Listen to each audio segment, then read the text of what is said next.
2026 sees the PSP entering its 22nd year of life from its original release in 2004. It can now ask for a raise at its minimum wage job and get some slightly cheaper car insurance. Welcome to adulthood. It's sometimes fine.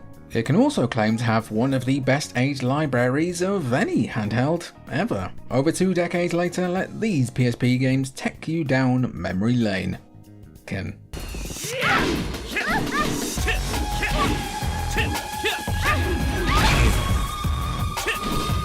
Tekken Dark Resurrection is every sicko's favourite Tekken for a good reason. It's genuinely just very good, portable or not. This isn't a cut-down curiosity or a novelty side entry, it is a fully formed fighting game that happens to live on the PSP. I wonder what the house prices are like. Originally released as an updated Tekken 5 in arcades, everything you expect is here. A deep roster, familiar systems, and the same emphasis on spacing, timing, and punishment that defines this series. It even has Tekken Ball. Characters move with weight, combos behave consistently, and inputs register cleanly once you adjust to the button layout. Anyone with Tekken muscle memory will feel comfortable quickly, which is impressive given the hardware. The presentation is very clean despite the arse platters being handed out constantly. Animations are smooth, character silhouettes remain clear against their stages, and load times are short enough that repeated matches don't become a chore. And it also runs at 60 frames per second. What stands out in hindsight is how intact and just how complete it feels, really. A lot of handheld fighters feel compromised when going back to them these days. Dark Resurrection, though,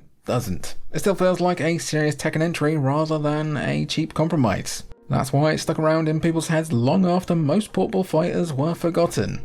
I mean, yeah. Look smart, the next game is Ponas.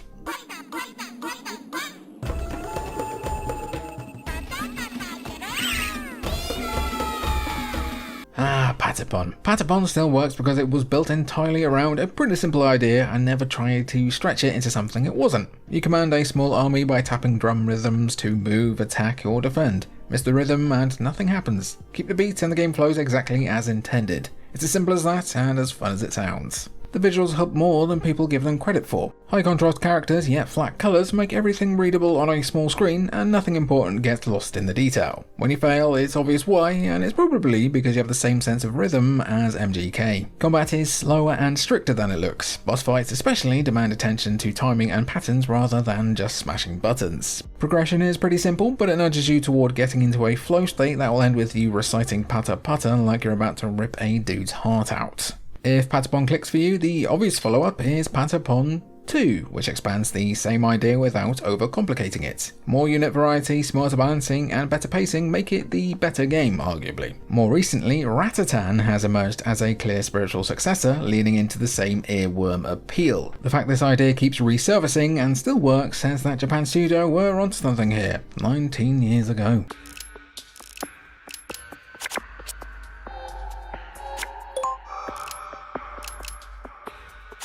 You know what, Metal Gear Acid 2 might be the most forgotten entry in the entire series. Well, okay, maybe not compared to Metal Gear Solid Mobile for phones and N-Gage, but still, Metal Gear Acid 2 is also a pretty cool game too. It sits just outside the usual stealth action lineage of the main series, ditches real-time movement entirely, and replaces it with a turn-based card-driven system that lets you use iconic Metal Gear characters as weapons. Everything runs on cards here. Please don't leave the video, it's cool, I swear. Movement, attacks, items, even turning your body costs resources. The first Acid introduced the idea, but Acid 2 fixes most of that game's problems. And as a pretty big Metal Gear fan, there is only one of these I'll go back to. The interface is clearer, encounters are better paced, and the game is far less interested in punishing you for not fully understanding the system from the start. Building a deck becomes an enjoyable part of diving back into the wonderful and weird Metal Gear Solid character library rather than an annoying barrier. It also helps that the presentation is just much more distinct. The cel-shaded visuals avoid realism completely, which means they haven't aged into a muddy blur. The structure suits oh my goodness me, one second. The structure suits short sessions, and planning turns is still satisfying in a way that hasn't been dulled by time. The structure suits the story meanwhile goes off the rails even by Metal Gear standards. Clones, alternate versions, and familiar faces doing very unfamiliar things pile up pretty quickly. But if you don't know your cow machines from your bisexual, semi-immortal vampires, you can jump into Acid 2 without any background knowledge about the Loco story.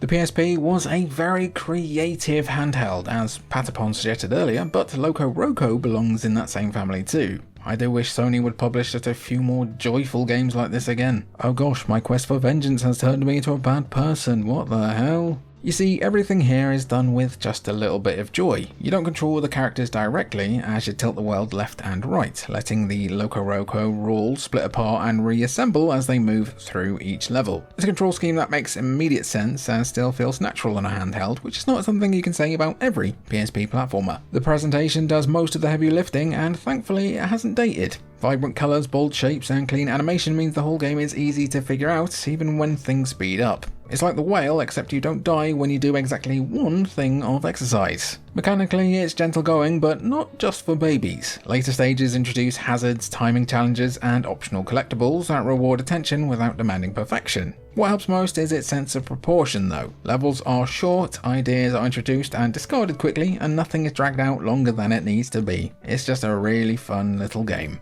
There is a reason why this came back for an Astrobot level. Be sure to check out the second game too.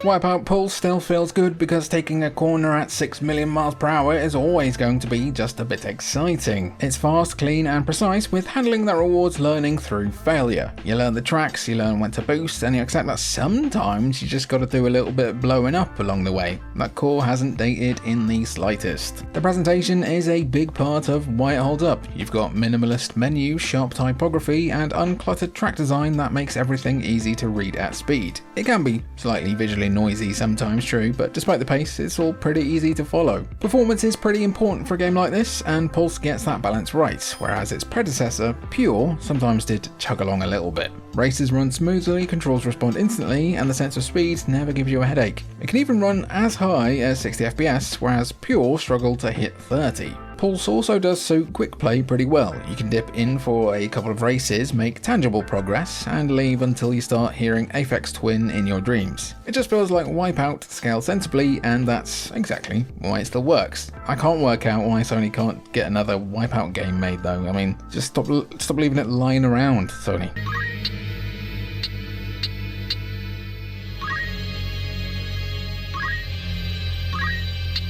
Final Fantasy Tactics on PS1 still holds up remarkably well, so no surprise that its updated PSP version also does as well. It's a game that is always happy to let you explore the consequences of your decisions over dozens of hours. That kind of design doesn't really date, and it still looks bloody lovely as well. The job system is still the main draw here. Mixing and matching abilities across classes encourages experimentation, and it's easy to see how later Tactics games borrowed liberally from this framework. Battles reward planning over reflexes, which makes them just as playable now as they were on release, whether you're doing a single skirmish or settling in for a longer session for 12 hours like this. I have so much stuff on my PSP, I have no problem being on my PSP for 12 hours. Music, apps, games obviously, a medieval game obviously. The PSP version of Final Fantasy Tactics sharpens the presentation and adds extra story content, though it does come with slower spell effects that can test patience sometimes. That said, the flow of combat remains intact, and the interface is clear enough that managing complex setups never feels unwieldy on a small screen.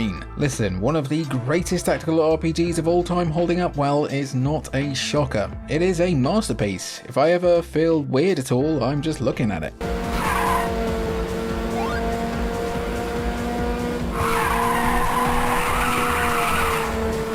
Ridge Racer on PSP arrived early and immediately set the tone for what the system could do. It's completely unapologetic about what kind of racing game it is. Realism isn't on the menu here. You don't even have a realism soup on the specials board. What you get instead is exaggerated drifting, wide tracks, and a structure that's more about feeling awesome than feeling like the real thing.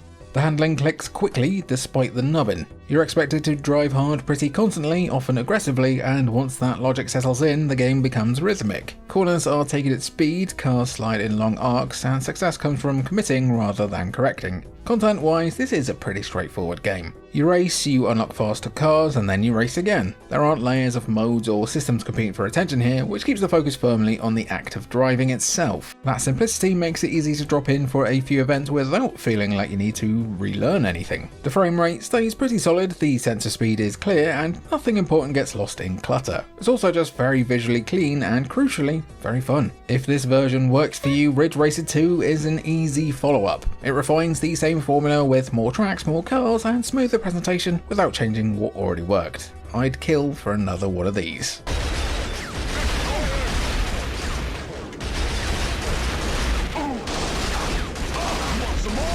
Here's a wild opinion maybe. Liberation has aged far better than the first Killzone game. Rather than forcing a first-person shooter onto a single analog nub, Guerrilla Games switched to an isometric view and rebuilt the series around positioning, line of sight, and controlled movement. Little side note for you, Housemarque of Returnal fame also helped out here, and it was the first time they ever worked with Sony. In Liberation, you move cautiously and manage enemy placement instead of relying on twitch reflexes. Encounters are built like small tactical puzzles with choke points, flanking routes, and plenty of tools for you to use. It is slower than its console counterparts, but that pace works in its favour on a handheld. Environments are structured to support the camera angle, but levels also feel pretty large. Not quite sandboxy, but there's loads of stuff in your environment for you to find and use. Also, all of the sound effects going on here always itch my monkey brain. Liberation sticks to Killzone's familiar grim tone without lingering on it quite as much. Briefings are short, objectives are clear, and the story mostly exists to push you into the next mission, but it is pretty good stuff. Liberation may not be as bombastic as its brothers, but it's arguably more fun in a lot of ways, and you can try it on PS4 and PS5 if you so wish.